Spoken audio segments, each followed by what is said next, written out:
Drills Talk, episode 121. In this episode, we're going to discuss the top 3 reasons your expectations are hurting you. This is based on a blog I wrote in the past entitled The Availability Heuristic. Your expectations need a little more attention. Why do we think the way we're thinking? Why do we think we deserve what we deserve? Is it because of our skill level? Is it because what we can provide? Or is it just because?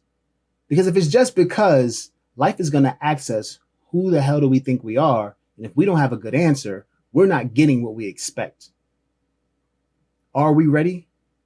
Let's discuss.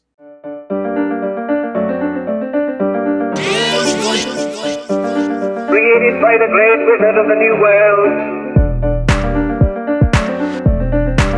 Drills Talk, episode 121. In this episode, we're going to discuss the top 3 reasons your expectations are hurting you. But before we get started, please like, subscribe, show your love however you would like to show your love. Here we're an entrepreneurship-based channel. Every Monday, we have a new blog. Every Wednesday, a new Drills Talk. Now also add in some motivational videos, some mindset videos, entrepreneurship, videos just to check out. And I hope you do.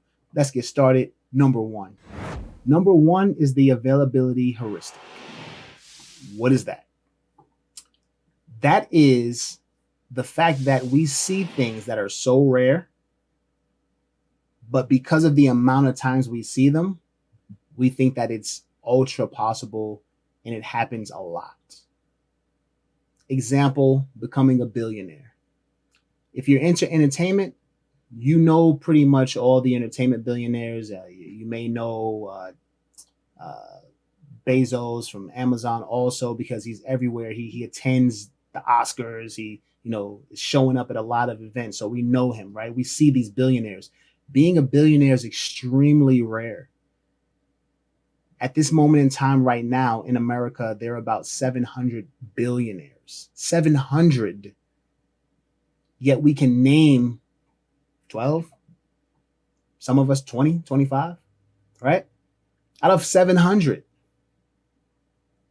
Can we name 20 doctors? Can we name 20 lawyers? No. And no, we can't. And there are way more than 700 of those, right? And we just can't do it.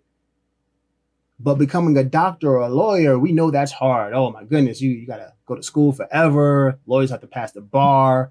Doctors have all this expensive insurance they have to pay for. Okay, but it's way more doable, happens way more. It's way more possible than becoming a billionaire. But, we graduate from college or graduate from high school and we're going to become billionaires. Why?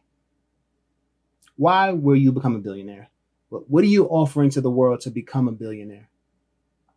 What are you offering to the world to become a great business owner? What are you offering to the world to, why are you better than the next person who wants to do it?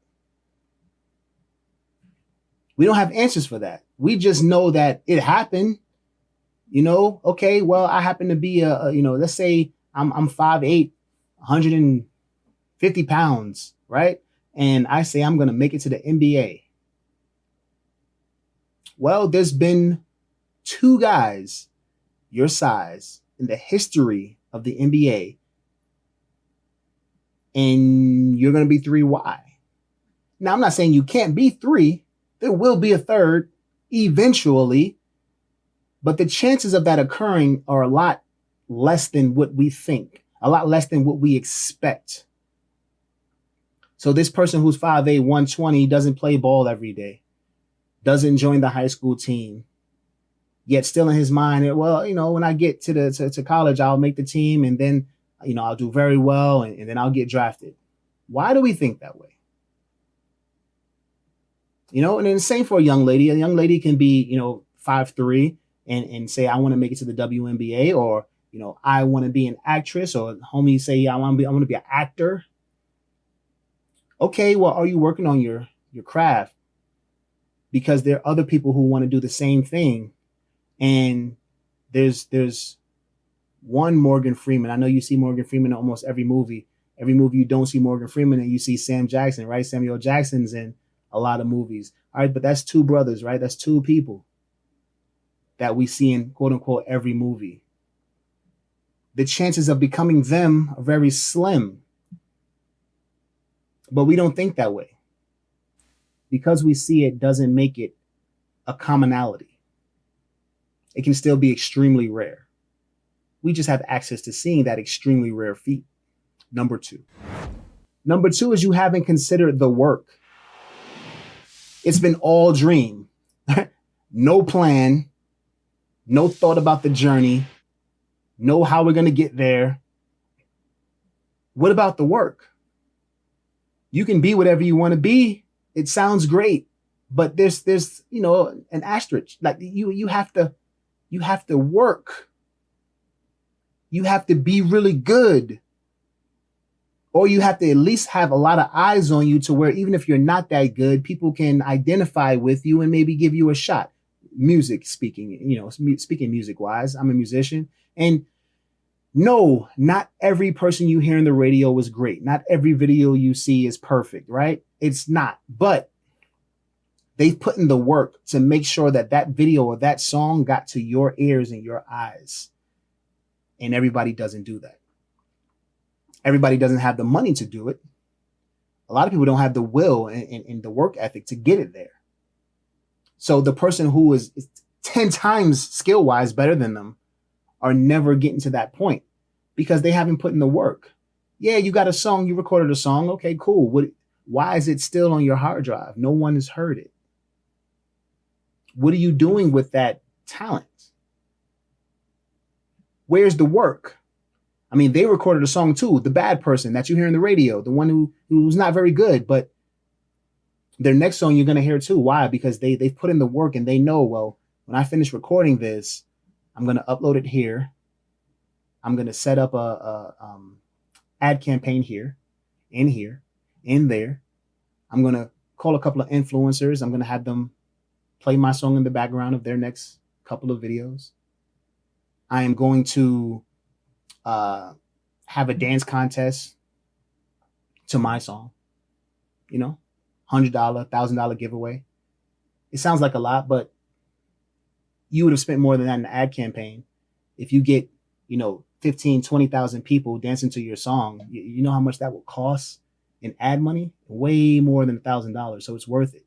So that's just some free game. If you are an artist and you happen to see that, do that at least.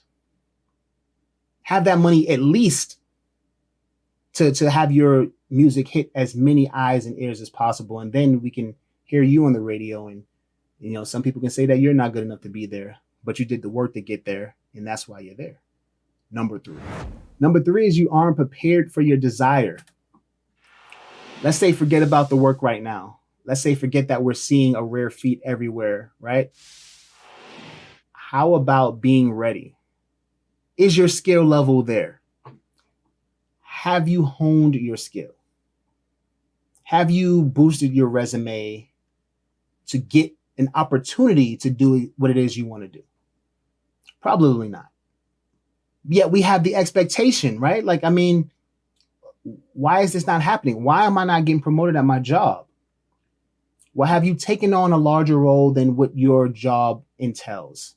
Have you gone above and beyond to have someone who has the power to pull you up to say, you know what, they're going above and beyond. Let me show them that it's appreciated. Or are you just waiting and doing what you're paid to do and waiting for someone to say, you know what, yeah, it's your turn. Here's congratulations, you're a manager now. Congratulations, you're in middle management. Congratulations, we're going to make you an executive or, a director. It doesn't work like that.